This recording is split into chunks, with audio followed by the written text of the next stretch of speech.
jalanmu.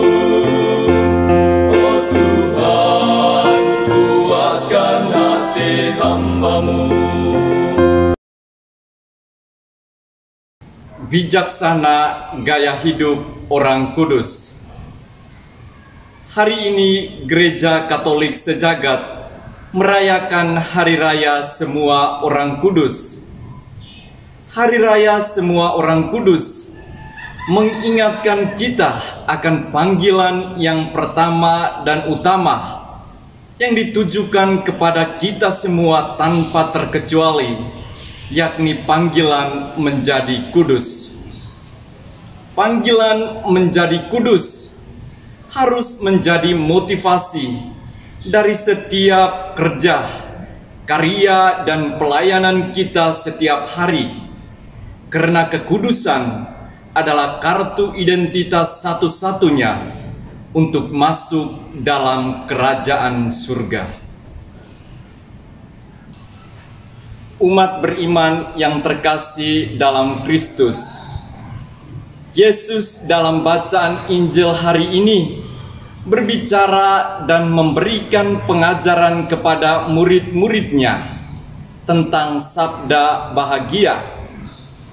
Yesus memulai pengajarannya dengan berkata, "Berbahagialah," atau makarios, yang mempunyai arti berkat dari Tuhan dan gaya hidup yang bijaksana. Yesus memberikan sabda bahagia ini pertama-tama kepada para muridnya, kepada orang yang percaya, agar mereka membawa dan mewartakan sabda bahagia ini kepada orang banyak. Yesus memberikan sabda bahagia ini kepada murid-muridnya bukan tanpa tujuan, tetapi dengan tujuan yang sangat mulia, yakni agar mereka memaknai arti hidup yang sesungguhnya, agar mereka memaknai arti hidup yang membawa mereka kepada kekudusan, kepada persekutuan dengan Tuhan Yesus dalam kerajaan surga. Umat beriman yang terkasih dalam Kristus, sabda bahagia ini hendaknya menjadi gaya hidup kita setiap hari. Gaya hidup yang bijaksana, yakni mampu melihat sesuatu melampaui apa yang kita alami, melampaui apa yang kita lihat dengan mata telanjang. Gaya hidup yang bijaksana ini telah dihidupi oleh semua orang kudus. Mereka adalah orang-orang yang biasa-biasa saja, namun mereka memiliki gaya hidup yang luar biasa. Mereka mampu menemukan Tuhan. Mereka mampu melihat Tuhan dalam setiap lorong hidup yang mereka alami, baik dalam suka maupun dalam duka.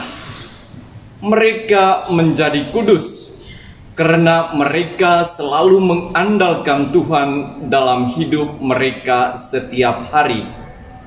Saya mengajak kita semua untuk belajar dari semua orang kudus, untuk mengandalkan Tuhan Yesus dalam hidup, karya, dan pelayanan kita setiap hari.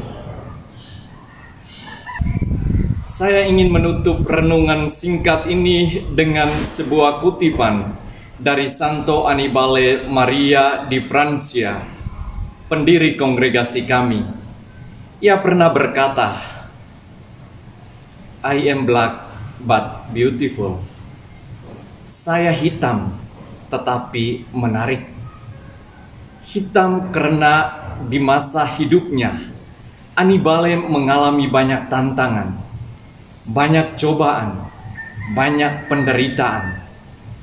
Menarik karena Annibale mampu menemukan Tuhan di tengah cobaan yang ia alami, di setiap penderitaan dan tantangan yang ia hadapi.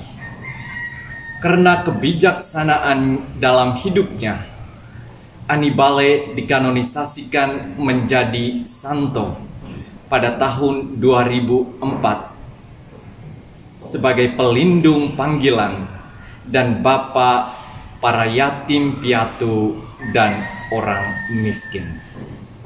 Amin.